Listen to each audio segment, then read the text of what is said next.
C'est un label de qualité et il fête cette année ses 40 ans dans le département des Bouches-du-Rhône. Les Gîtes de France, un concept qui a fait ses preuves et qui a aussi réussi à faire évoluer ses offres d'hébergement. Par exemple, à Lambesc, ce gîte écotourisme correspond à des normes environnementales précises et il est aussi conçu pour accueillir les personnes à mobilité réduite. C'est un reportage de Louis Aubert et de Malik Karouche. Bienvenue au gîte Micocoulier, je vous en prie, entrez. Dans ce gîte, tout répond aux normes strictes de l'éco-construction. Ce qui n'empêche pas le confort moderne et ses distractions. Nous sommes dans le coin cuisine et salon. Avec la télévision, parce que là aussi, on n'est pas des sauvages. Allez, venez, je vous montrer. Suite de la visite, la salle de bain qui répond, elle, au cahier des charges du label Tourisme et Handicap. Avec un WC avec les barres d'appui, surélevé pour éviter d'être gêné par la colonne. Une douche hyper large, donc à ras du sol, avec le siège, avec les barres de sécurité, le thermostatique pour la consommation d'eau. Et là, c'est quelque chose de très drôle. C'est le miroir que vous bougez selon si vous êtes sur fauteuil ou debout. Il existe très peu de gîtes équipés pour les personnes à mobilité réduite. Résultat, ici au Micocoulier, elle représente 50% des locataires. Si vous voulez, Gîtes de France a toujours été dans l'éco-citoyenneté, donc défend et développe le label Tourisme et Handicap depuis quand même un certain nombre d'années. Et c'est vrai que ça fait partie de notre ADN aussi. C'est-à-dire qu'on est là pour accueillir le plus de personnes possible. Alors, la chaufferie, donc la chaudière bois. Il s'agit d'une chaudière à bois, ou plutôt à granules de bois. Elle alimente les radiateurs, mais sert aussi pour l'eau chaude. L'idée, c'est qu'elle soit le plus proche possible de la maison pour qu'il n'y ait pas de déperdition.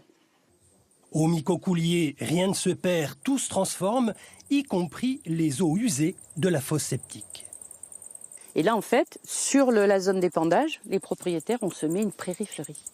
Donc du coup, on profite à la fois visuellement, ça évite d'avoir une zone qui n'est pas très jolie avec un terrain qui est juste stabilisé. Là, du coup, ça permet d'attirer aussi les abeilles, etc. Enfin, je veux dire, on est vraiment dans une démarche complètement intégrée. Bonsoir Sylvie Pellegrin. Bonsoir. Vous êtes la présidente des Gîtes de France pour le département des Bouches-du-Rhône qui fête donc cette année ses 40 ans.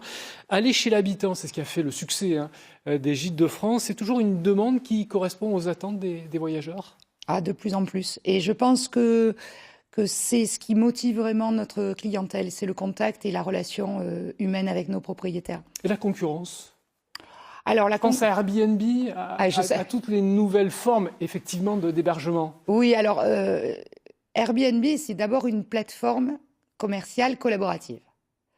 Nous, Gîtes de France, on est un label avec des critères de qualité, avec des propriétaires qui sont parfaitement identifiés et qui ont comme vocation première d'accueillir sur notre territoire des touristes qui vont venir chez nous. Après Airbnb, ce sont des concurrents s'ils sont dans le sens où ils ne participent pas du tout à l'économie locale. En revanche, c'est une plateforme qui nous permet aussi, à nous, Gîtes de France, d'avoir une visibilité un peu plus importante. Bon, très bien, tout va bien. Voilà. Alors, l'augmentation des demandes de porteurs de projets est évidente. Il y a de plus en plus de gens qui veulent se lancer dans ce type d'aventure. Pas tous sont sélectionnés. Comment ça se passe pour être finalement retenu ?